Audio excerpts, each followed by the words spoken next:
Hey, what's up mga katripular? Eto na si Rochelle Pangilinan with Sex Bomb Girls. Yung mga nagpalaki sa atin.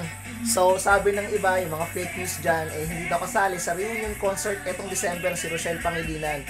Guys, nag-guest lang sa Itbulaga ang Sex Bomb. Pero hindi kasi pwede si Rochelle kasi GMA artist siya. Oo, ano pag-uusap ng GMA, hindi siya pwede mag-guest siya sa Itbulaga. So, eto na. Nasa GMA AOS All Out Sunday po ang Sex Bomb Girls. So, meron silang pahapyaw dito. Ayan. Yung OG to yung mga OG ng Sex Bomb Girls. Nandito sila. Ayan o, Rochelle, Cheche, Jopay. So, dinala ni Rochelle dito sa GMA kasi pwede siya rito. Pwede siya rito. Kasi GMA to AOS Pero hindi siya pwede sa Itbulaga mag-guest. Ayan o. Ayan o. Ayan o, Rochelle. Nakikita nyo, di ba? Kasama niya yung OG member ng Sex Bomb Girls. O, diba?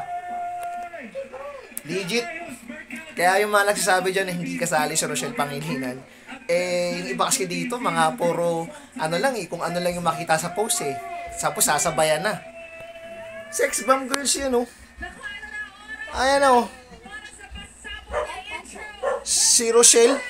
O, diba? So, para hindi tayo makapiright.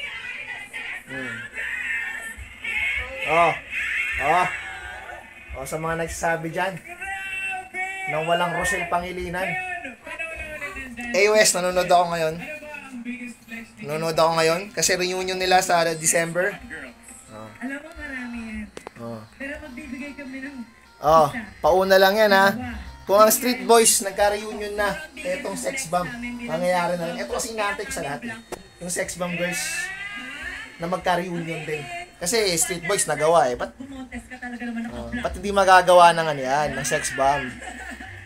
Mga nagpapa-issue lang dito yung mga medyo inggit na sinisira nila yung Sex Bomb Girls. Ayan. Ako, big fan ako ng Sex Bomb. Kasi ito talaga yung aming pag P-pop. Ito talaga yung mga sinauna. Talaga.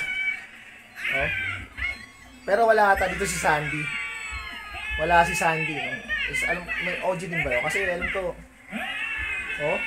Sex Bomb yan, men.